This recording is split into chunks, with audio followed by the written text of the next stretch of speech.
판사가 제일 행복한 날이 언제일까요? 판사가 제일 행복한 날, 법대에 합격한 날? 아니면 사법고시에 합격한 날? 아니면 월급날? 역시 제가 예상했던 답이 나옵니다. 쉬는 날? 판사가 제일 행복한 날은 재판을 했는데 싸우지 않고 화해시킨 날이 제일 행복한 날이라 그럽니다.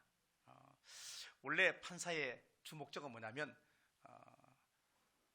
화해시키는 게 목적인데 사실 화해가 잘 되지 않죠. 그래서 법에 의해서 뭔가 판결을 내려야 하는데 그날 만약에 법적으로 싸우지 않고 화해가 되었다. 그러면 그날 판사가 제일 기쁜 날이다. 그렇게 이야기를 한다고 합니다. 예수님께서 십자가를 지셨을 때 하나님은 눈물을 흘리셨습니다. 근데 그 예수님의 십자가의 그 길은 하나님과 사람 사이를 화해시키는 길이었습니다. 하나님은 우셨지만 아마 마음속에 기쁨이 있었을 거다. 그런 생각을 해보게 됩니다. 어떤 판사가 오늘 제일 행복한 날이다. 그렇게 이야기를 하면서 이야기 보따리를 펼쳐 놓습니다. 알고 보니까 그날 재판에서 판결을 가지 않고 화해를 시킨 날이었습니다. 그날 싸움의 어떤 그런 재판의 대상은 누구냐면 교회끼리의 싸움이었습니다. 이상하게 교회가 세상 법정에서 싸우면 절대 화해하지 않는다 그럽니다. 끝까지 간다 그럽니다. 그래서 이 판사가 절에 다닙니다. 절에 다니는 판사가 이 두 교회 대표를 불러가지고 어차피 화해 안 할 거니까 마음껏 싸우시라고, 할 말 전부 다 하라고 그렇게 이야기를 합니다. 그러면서 다 해도 괜찮은데 성경 말씀은 인용하지 마십시오. 성경이 어쩌고 저쩌고 이런 이야기 하지 마십시오. 그렇게 말할 것 같으면 여기까지 오지도 말았어야죠. 성경 이야기는 절대 하지 말고 마음껏 싸우라고 그렇게 이야기를 했습니다. 그 이야기를 들었던 두 대표가 그래도 영이 살아있었는지 싸우지 않고 그냥 화해를 했다고 합니다. 실제 있었던 이야기죠. 신앙생활은 절대 교리가 아닙니다. 신앙생활은 우리가 복음 앞에 선다는 것은 교리가 아니고 행동이죠. 지식이 아니고 마음이고, 그리고 고백이 아니고 삶입니다. 교회를 다니면서 죄를 깨닫고 회개하는 것, 구원에 대한 확증으로 세례받는 것, 하나님의 일을 하기 위한 교회가 허락한 직분을 내가 받는 것, 영생에 대해서 알고 구원에 대해서 알고 있는 것, 이 모든 것은 복음이 아닙니다. 이것은 단지 교리입니다. 우리가 복음의 기초, 교리 알아야 됩니다. 그러나 정말로 중요한 것은 진짜 복음을 안다는 것은 그 다음에 실천하는 능력이 있어야 그것이 진짜 복음의 능력이 된다는 것입니다. 예를 들면 우리가 방금 불렀던 찬양, 항상 기뻐하라, 쉬지 말고 기도하라, 범사에 감사하라, 이것 모르는 사람 아무도 없습니다. 찬양도 불렀습니다. 그리고 집에 가면은 거의 웬만한 집에 이런 액자 또는 이런 성경 구절 다 압니다. 이것은 교리입니다. 그렇다면 그렇게 살았느냐 하는 것이 복음이죠. 그러면 항상 기뻐하고 쉬지 말고 기도하고 범사에 감사하는 삶을 살았느냐, 이것이 하나님의 뜻이라 그랬는데 나는 그렇게 살고 있는가? 살지 않았다면 우리는 교리만 알고 복음적인 삶을 살지 않았다는 이야기입니다. 우리가 다시 복음 앞에 선다는 것은 교리를 다시 알자는 것이 아닙니다. 지식적으로 하나님이 어떤 분인지 그것 알자는 것 아닙니다. 교리와 복음의 기초, 상식, 그 다음에 해야 될 실천해보자는 것이 다시 복음 앞에 서는 것입니다. 물론 우리가 다 알고 있지만 잘 되지 않습니다. 사라지지 않습니다. 이유가 뭘까? 세상이 어려워서, 아니면 바빠서, 아니면 여러 가지 핑계를 댈 수 있겠지만 성경은 단호하게 이야기합니다. 너희가 하나님을 믿지 않기 때문에 그렇다, 그렇게 말합니다. 하나님을 믿는다면 하나님의 말씀대로 살아야 한다, 그렇게 말합니다. 우리는 하나님을 믿는데 성경하고 너무나 다르게 살아갑니다. 요한복음 15장 4절 말씀에 보니까 너희는 내 안에 거하라 이렇게 말합니다. 내 안에 거하라. 요셉이 감옥에 있다가 하루아침에 애굽의 총리가 되었습니다. 물론 하루아침에 된 것은 아닙니다. 그러나 어제까지 죄수였는데 오늘 애굽의 총리가 되었습니다. 죄수에서 총리로 승진한 것입니다. 그 당시에 총리가 되고자 하는 사람이 얼마나 많이 있었겠습니까? 근데 그 모든 사람을 다 제끼고 경쟁에서 승리하고 요셉이 애굽의 총리가 될 수 있었던 것은 뭐냐면 바로의 꿈을 해석할 수 있었기 때문에 그렇습니다. 바로가 어느 날 꿈을 꿨는데 도대체 이 꿈이 어떤 내용인지 전혀 모르고 해석을 할 수가 없습니다. 근데 바로 밑에 있던 신하가 저 감옥에 있는 요셉이라는 사람이 있는데 그는 하나님을 섬기는 사람인데 꿈을 해석할 수 있다 이렇게 이야기를 합니다. 그리고 불렀습니다. 꿈을 들어보니까 해석을 들어보니까 바로가 너무나 그 꿈의 해석에 그대로 맞다고 인정이 되어집니다. 그러면서 그러면 7년의 흉년이 있고 7년의 풍년이 있는데 이걸 누가 해결할 것인가?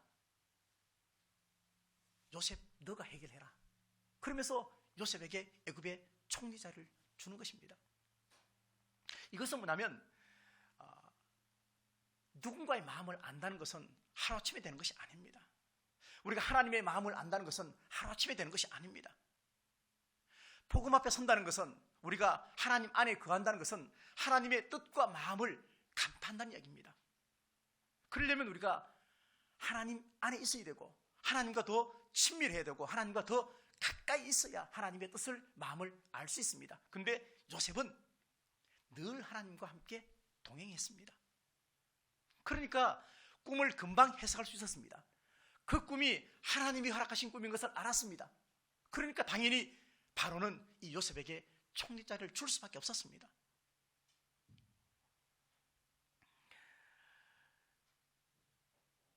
여러분이 생각하기에 저 북한에 있는 성도들 어떻게 생각하십니까?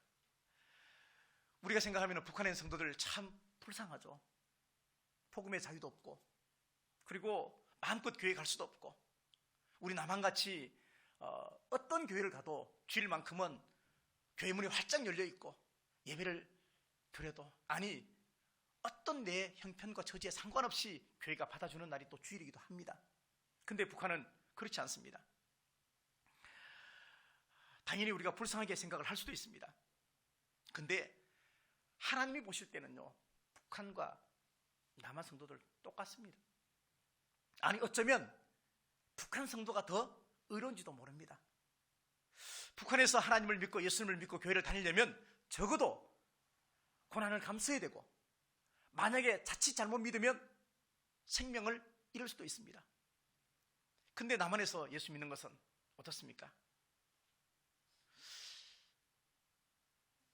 고생할 각오, 죽을 각오 그런 각오로 남한에서 교회 다니는 사람이 있습니까?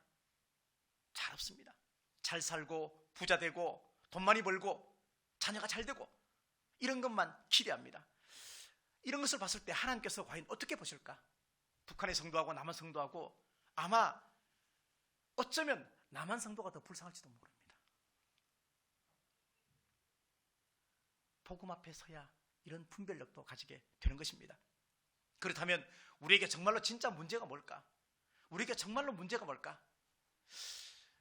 이단들이 많아서 문제일까? 아니면 전도가 안 되는 것이 문제일까? 아니면 성도 숫자가 점점 줄어드는 것이 문제일까?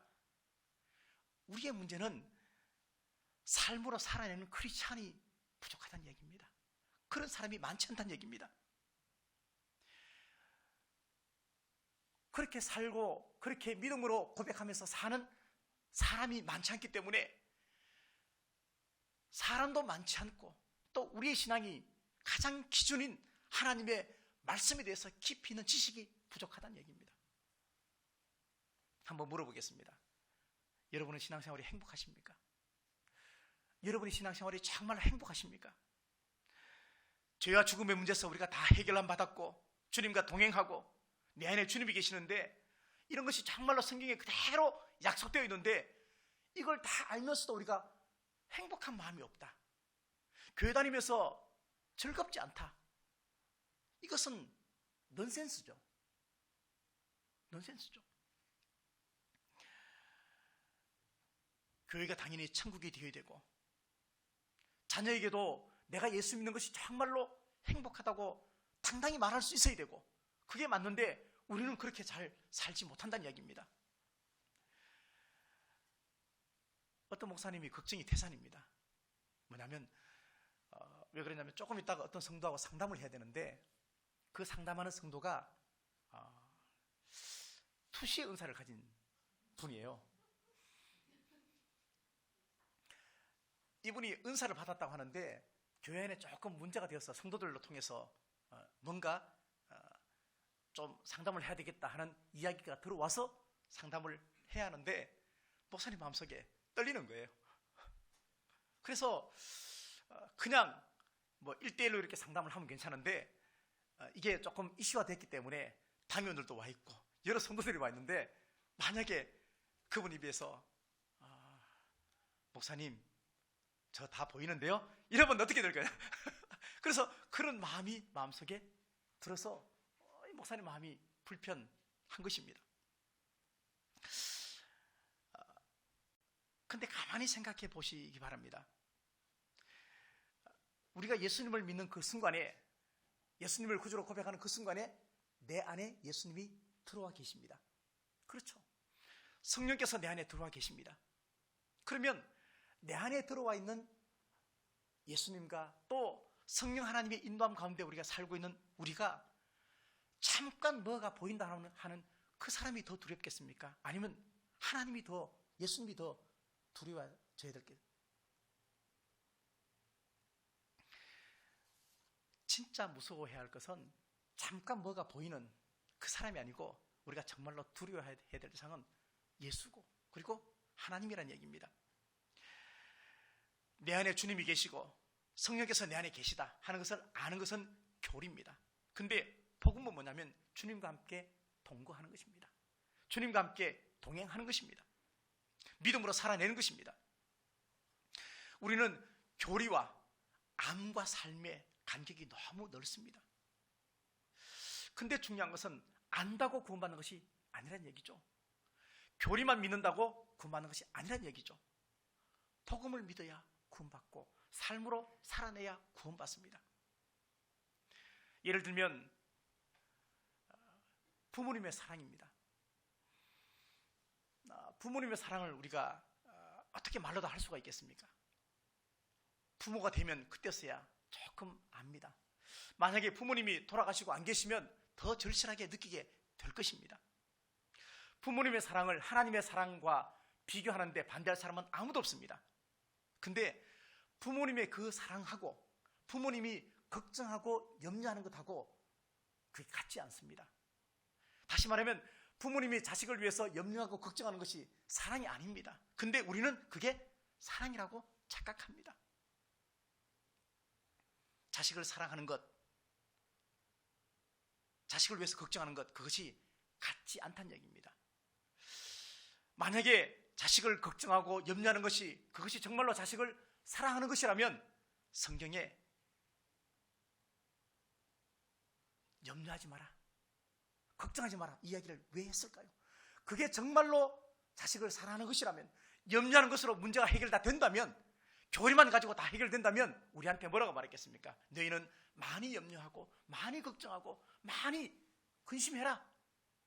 그게 사랑이다. 그렇게 성경이 말했을 거예요. 근데 성경은 그렇게 말하지 않습니다.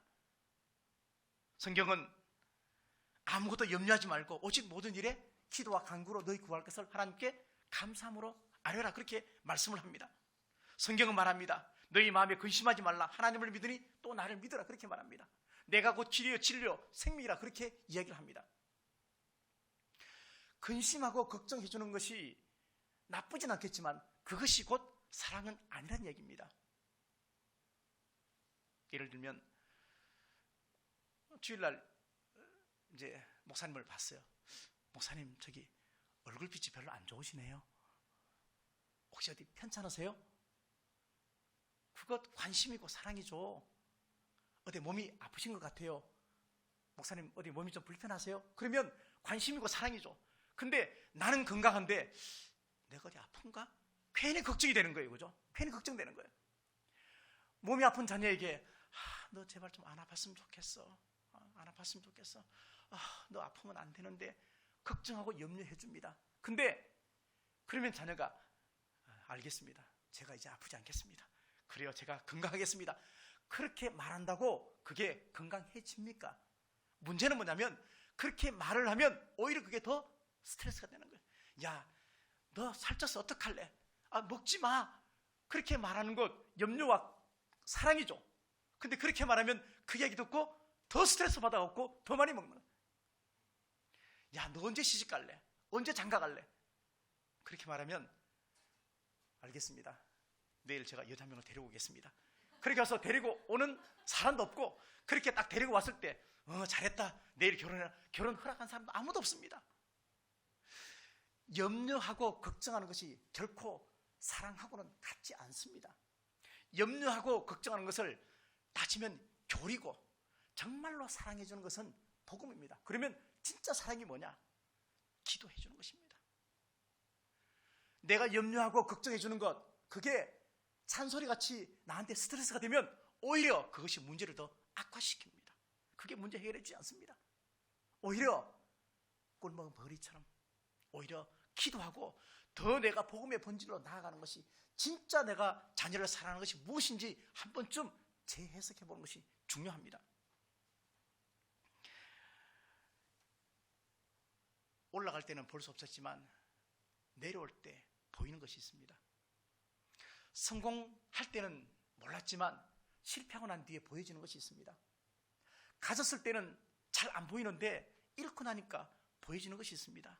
그것을 본질, 그렇게 말합니다. 9.11 테러가 났을 때, 세월호 사건이 났을 때, 대구 지하철 사고가 났을 때, 삼풍백화점이 무너졌을 때 수많은 사람들이 자기 가족이나 사랑하는 지인한테 수많은 문자를 보냈습니다. 카톡을 보냈습니다. 그 모든 카톡의 내용에 한마디로 말하면 사랑한다 였습니다. 아들아 사랑한다. 여보 사랑한다. 내가 잘해주지 못해서 미안하다. 사랑한다. 사랑한다. 그게 그들의 문자 메시지의 전부였습니다. 죽음 앞에서, 가장 본질적인 자신의 실존 앞에서, 그리고 어려울 때 우리는 사랑을 찾고 사랑을 말합니다. 왜냐하면 사람은 사랑으로 살기 때문에 그렇습니다. 우리의 존재 자체는 사랑을 먹고 살아야 됩니다. 사랑 없으면 아무것도 할 수 없습니다. 상처가 무엇입니까? 사랑에서 채워야 되면 상처 아닌가요?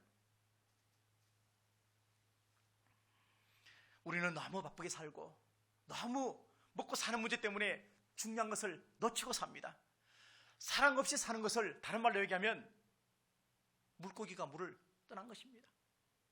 사람이 사랑하지 않고 사는 것은 태평양 한가운데서 노젓는 것하고 똑같습니다. 인생의 향방이 없어지는 것입니다.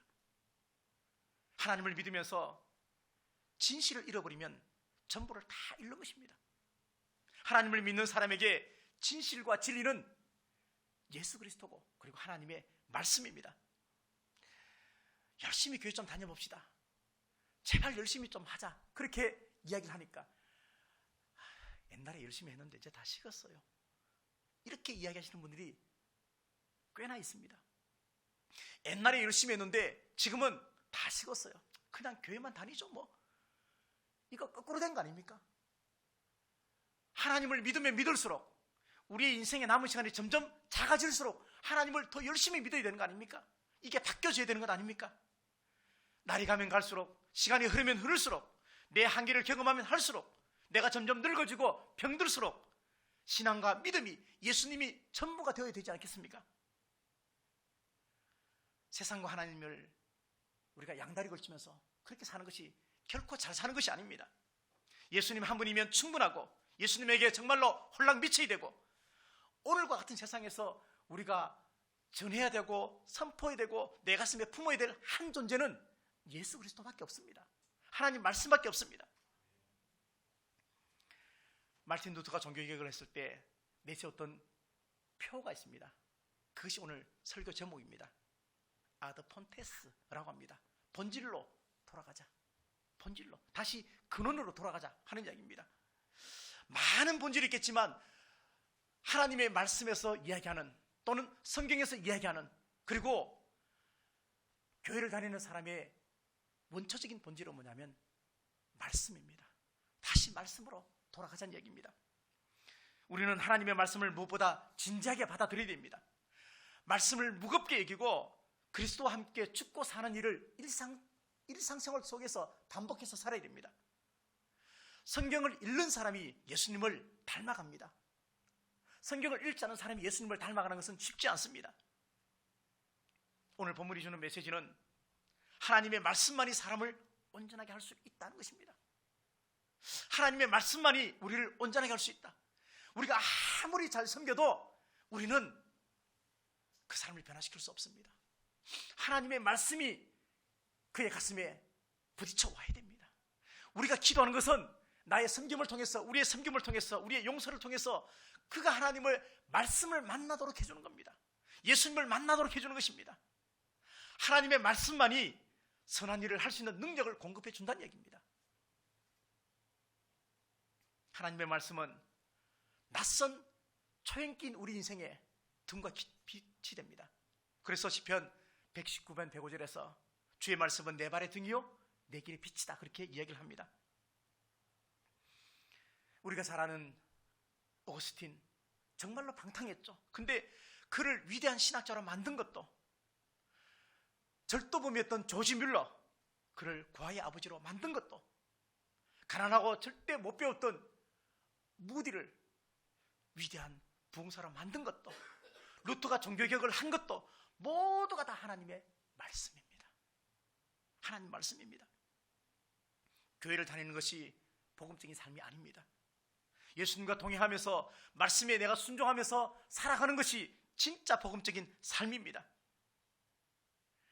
문제가 많이 있지만 문제 앞에 사는 것이 아니고 하나님 앞에 사는 것이고, 걱정하며 사는 것이 아니고 기도하면서 사는 것이 복음적인 삶이라는 얘기입니다.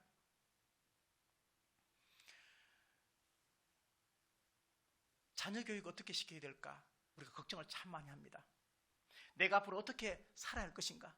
너희는 세상의 빛이요 소금이다, 향기다, 편지다, 그렇게 이야기를 하는데 과연 우리가 어떻게 살아야 할 것인가? 특별히 우리가 자녀 앞에 어떻게 살아야 할 것인가? 믿지 않는 사람에게 어떻게 우리가 살아내야 할 것인가? 즐겁게 신앙생활을 하는 것을 보여주는 것입니다.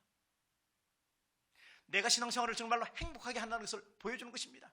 내가 교회 가고, 내가 헌금하고, 내가 봉사하고, 그리고 기도하고, 이것이 가짜가 아니고 진짜고, 그리고 이것 때문에 내가 행복하고, 내 힘은 오직 예수 그리스도고 우리 가족의 힘은 예수님밖에 없다, 당당하게 고백하는 것입니다. 내가 힘들고 어려웠을 때 그래도 내가 믿음으로 산다는 것을 자식들한테 보여주는 것입니다. 그래야만이 그들이 변화되는 것입니다.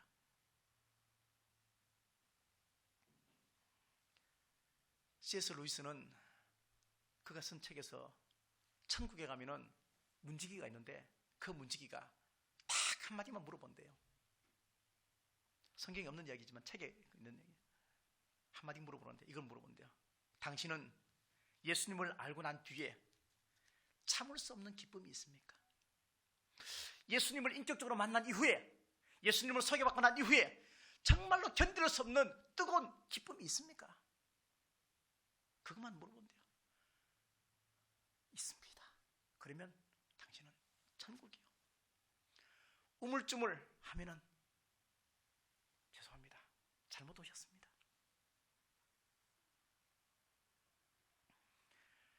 요즘 한국 교회가 잃어버린 것이 참 많이 있습니다. 그 중에 하나가 뭐냐면 종이 성경책입니다. 교회가 예배 효율성을 위해서 앞에다가 PPT를 다 띄워줘서 너무나 그냥 좋게 해줍니다. 그러다 보니까 성경책 하나도 안 가지고 그냥 교회에 와도 전혀 불편함이 없습니다. 저 사람이 교회 다니느냐 안 다니느냐, 옛날에는 끼고 가는 성경책 보면 다 알았습니다. 이제는 알 수 없습니다. 그냥 털레털레 빈손으로 그냥 가도 저 사람 교회 가네?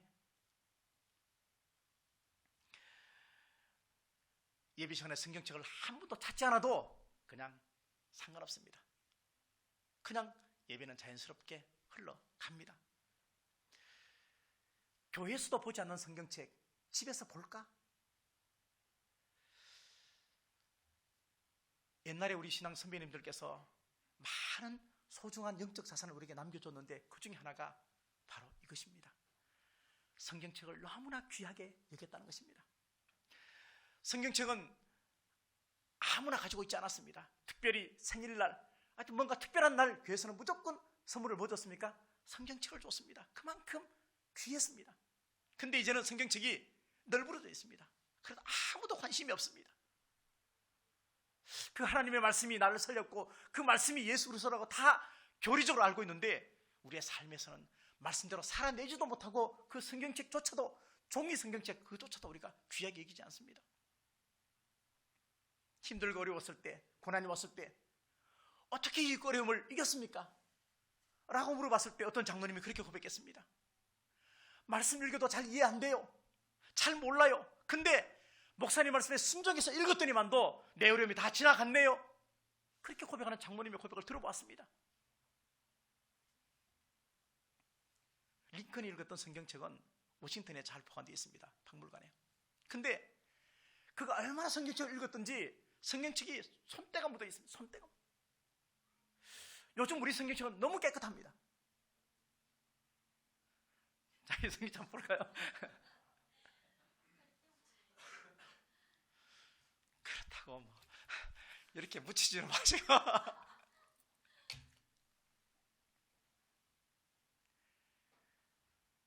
링컨이 자주 봤던 성경책 중에서 시편 34편 4절 말씀이 있습니다.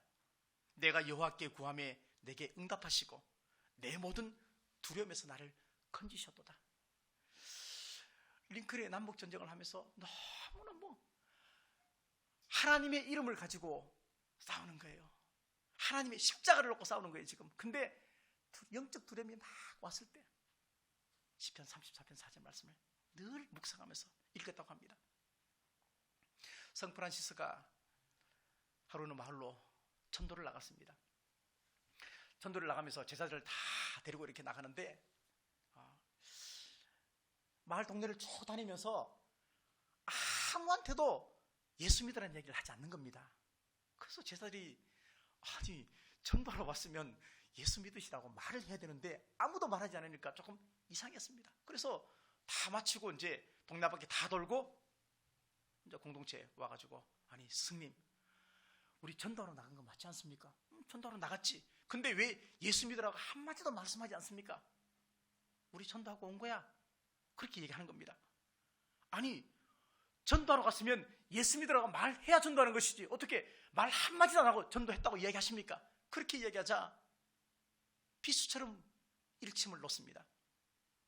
우리 보고 예수 믿을 마음이 없는 사람에게 예수 믿으라고 말한다고 그 사람이 예수 믿겠냐 이렇게 얘기합니다.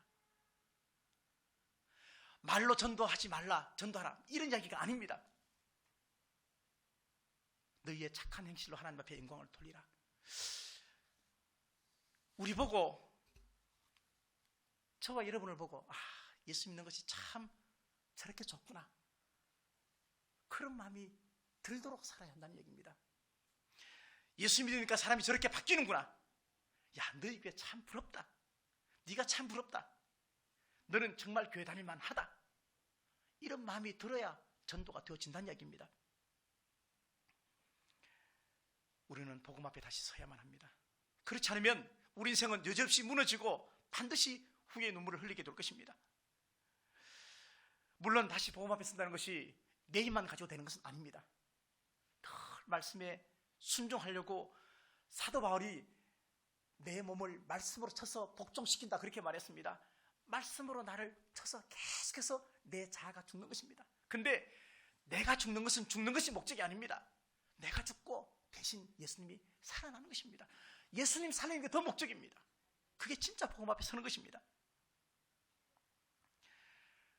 우리 교회는 구제와 선교 그게 설립의 취지입니다. 물론 여러 가지 다른 것도 많이 합니다. 근데 구제 선교할 때 제일 필요한 게 뭡니까? 돈 그렇게 생각합니다. 근데 저는 돈 가지고 이거 한다고 생각하지 않습니다. 그럼 뭐 가지고 할까? 복음 앞에 서 있는 저와 여러분이 하는 거예요. 말씀에 순종하는 저와 여러분이 하는 겁니다. 자녀 교육 어떻게 시킬까? 복음 앞에 서 있는 말씀에 순종하는 부모들 때문에 그 부모를 보면서 자식이 교육되어진다는 얘기입니다. 성경이 목회보다 더 중요해야 합니다. 설교보다 더 중요한 것은 하나님의 말씀입니다. 이것이 무너지면 우상 숭배입니다. 우리 교회는 있는 그대로의 교회가 아니고 되어야 할 교회를 꿈꾸면서 나아가야 됩니다. 그러려면 복음 앞에 서야만 합니다. 건물보다 교인이 더 좋아야 되고, 돈보다 예수님이 더 좋아야 되고, 기적을 바라보지 말고 예수님을 바라봐야 되고, 그래야 성경을 통해서 하나님을 잘 내 삶을 통해서 그려내시면 그때 우리가 복음 앞에 살아가는 것이 되는 것입니다. 제프 딕슨이라는 사람이 있는데 그 사람이 쓴 시입니다. 조금 길지만 한번 들어보십시오. 우리 시대의 역설이라는 시인데요. 건물은 높아졌지만 인격은 더 작아졌다. 고속도로는 넓어졌지만 시야는 더 좁아졌다. 소비는 많아졌지만 더 가난해졌고, 더 많은 물건을 사지만 기쁨은 줄어들었다. 집은 커졌지만 가족은 더 적어졌다. 더 편리해졌지만 시간은 더 없다. 학력은 높아졌지만 상식은 부족하고, 지식은 많아졌지만 판단력은 모자란다. 전문가들은 늘어났지만 문제는 더 많아지고, 약은 많아졌지만 건강은 더 나빠졌다. 너무 분별 없이 소비하고, 너무 적게 웃고, 너무 빨리 운전하고, 너무 성급하게 화를 낸다. 너무 많이 마시고, 너무 많이 피우고, 너무 늦게까지 깨어있고, 너무 지쳐서 일어나고, 너무 적게 책을 보고, 텔레비전은 너무 많이 본다. 그리고 너무 드물게 기도한다. 가진 것은 몇 배가 되었지만 가치는 더 줄어들었다. 말은 너무 많이 하는데 사랑은 적어졌고, 거짓말은 너무 자주 한다. 생활비 버는 법은 배웠지만 어떻게 살 것인가는 잊어버리고, 인생을 사는 시간은 늘어났지만 시간 속에 삶의 의미를 낳는 법은 상실했다. 달에 갔다 왔지만 길을 건너가 이웃을 만나기는 더 힘들어졌다. 외계는 정복했을지 모르겠지만 우리 안의 세계는 잃어버렸다. 공기정화기를 갖고 있지만 영혼은 더 오염되었고, 원자를 깰 수 있지만 편견은 부수지 못했다. 자유는 더 늘어났지만 열정은 더 줄어들었다. 키는 커졌지만 인품은 왜소해졌고, 이익은 더 많이 추구하지만 관계는 더 나빠졌다. 세계 평화는 더 많이 이야기하지만 마음의 평화는 줄어들었다. 더 빨라진 고속도로, 더 편리한 일회용 기저귀, 더 많은 광고 전단, 그리고 주어진 일자리, 그러나 더 느끼기 어려운 행복. 늦게 퇴근하면 참 힘듭니다. 요즘 직장인들 다 버겁고 참 어렵습니다. 그래도 집에 가면 자녀가 있고, 집에 가면 안식이 있다면 얼마나 좋습니까? 만약에 내 자녀가 늦게 퇴근하는 부모를 기다려주면 그날 하루 모든 피로가 눈 녹고 다 녹아진다고 이야기를 합니다. 마침 사갈 때 그냥 가지 않고, 집에 퇴근할 때 그냥 가지 않고 치킨 한 마리 만약에 사가지고 가면 애들이 엄청나게 좋아합니다. 문소리가 나면 아빠다! 그렇죠. 근데 어느 날부터 치킨이다! 섭섭하지만 그래도 이쁘고 참 좋습니다. 우리가 비록 하나님의 마음에 흡족한 삶을 살지는 못하지만, 때로 하나님의 손만 바라보고 살지만, 그래도 하나님 말씀 안에서 순종하려는 우리의 삶의 모습이 있어야 한다는 것입니다. 성경에 보면 예수님께서 부단히 세상의 경계를 다 넘어서 끊임없이 약한 자를 찾아와 섬겼습니다. 비관과 낙관이 우리 앞에 있고, 불신과 믿음이 우리 앞에 있지만, 가장 중요한 것은 하나님의 말씀을 붙잡고 사는 것이 우리의 신앙생활입니다. 그래서 존 뉴턴은 이렇게 말했습니다. 변호사가 남이 유언장을 읽듯이 성경 읽지 말고 내가 상속받을 유산의 목록을 읽는 것처럼 성경을 읽으라, 그렇게 말했습니다. 성경을 정독해서 읽으면 그 안에 보화가 엄청나게 많이 있다는 것을 우리에게 시사하고 있습니다. 사랑하는 성도 여러분, 교회 역사 자랑하지도 말고, 화려한 예배 자랑하지도 말고, 그렇다고 개척교회라고 주눅 들지도 말고, 믿은 지 얼마 안 됐다고 모른다 말하지 말고, 복음 앞에서 다시 깨어나야 할 사람이 누구일까요? 하나님의 사랑 앞에서 녹아져야 될 사람이 우리가 아닐까요? 예수님의 이름 앞에 산산이 조각나야 할 사람이 내가 아닐까요? 우리에게는 복음이 필요합니다. 우리 교회도 복음이 필요하고 우리의 가정에도 복음이 필요하고 내 마음 안에도 진짜 복음이 필요합니다. 가짜 복음 말고 교리 말고 살아계신 하나님이 정말로 내 안에 있어야 합니다. 그래야 세상에 아무리 숨이 막히고 더러워도 살 수 있습니다. 교회 왔으니까 내 만족하고 교회 왔으니까 오늘도 밥 먹고 커피 마시고 집에 가고 이것이 신앙생활 아니란 얘기입니다. 복음 앞에 서 있지 않으면 결국에는 우리가 지금 가지고 있는 구원도 빼앗기게 될 것입니다. 지금까지 복음 앞에 우리가 살지 못했다면 오늘부터 다시 한번 복음 앞으로 말씀에 순종하면서 그렇게 살아가려는 결단이 우리 속에 있어야 한다는 것입니다. 교단이 어디고 교회가 어디고 교인 수가 얼마고 헌금 얼마 있고 내가 어떻게 봉사하고 이것 아무런 의미가 없습니다. 이것이 정말로 본질이 아닙니다. 진짜 본질은 뭐냐면 말씀이고 예수 그리스도입니다. 내가 그분과 함께 동행하느냐 이것이 문제입니다. 하나님의 말씀에 순종하지 않으면 길게 설명할 거 없습니다. 사망입니다. 하나님 떠나면 패망입니다. 우리가 정말로 목숨 걸어야 할 것은 하나님의 말씀입니다. 그 말씀을 지켜내는 것입니다. 그 말씀을 지켜내는 것은 말씀으로 살아내는 것입니다. 아도 폰테스, 본질로 돌아가자 그렇게 말합니다. 우리가 주는 본질에 충실할 때 하나님의 평화가 우리한테 임하는 것이지 그러지 않고 그 나머지 모든 것은 그냥 세상이 주는 것이요 결국은 넓은 길이고 결국은 패망의 길이 될 것입니다. 우리 모두가 다시 한번 복음 앞으로 말씀 앞으로 돌아가려는 의지와 결단을 기도하시면서 늘 성령 하나님 앞에 모든 것을 다 맡기고 의탁하시면서 믿음으로 사는 우리 모두가 되시기를 간절히 바라겠습니다. 기도하겠습니다. 하나님 아버지, 사람은 흔히 말하기를 만약에 라는 말을 사용을 합니다. 우리가 미혹당하고 혼돈스러운 것은 아직 결정하지 않았을 때 나타나는 것입니다. 하나님께서 부르시고 자녀 삼으신 우리 모두는 혹시 또는 만약에가 진짜가 되어도 당황하거나 후회하지 않는 삶을 살게 인도하여 주시옵소서. 지금까지 들었던 하나님의 말씀 지키며 살아가는 것이 복음 안에서 사는 것입니다. 말씀을 들으면서 늘 부활을 캐내게 하시고 헛된 길을 가지 않는 지혜로 살게 하시고 그래서 우리 모두에게 하나님의 나라가 주는 그 평안의 마음을 가지고 이 땅을 살아가게 은혜 베풀어 주시옵소서. 다시 한번 결단하고 믿음의 길에서 복음 앞에서 뒤로 물러서지 않도록 성령의 인치심이 있도록 주님 은혜 베풀어 주시옵소서.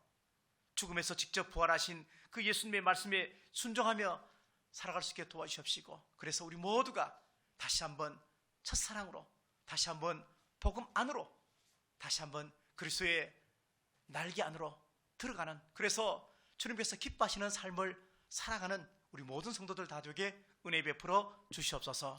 존귀하신 예수 그리스도의 이름으로 감사하며 기도하옵나이다. 아멘.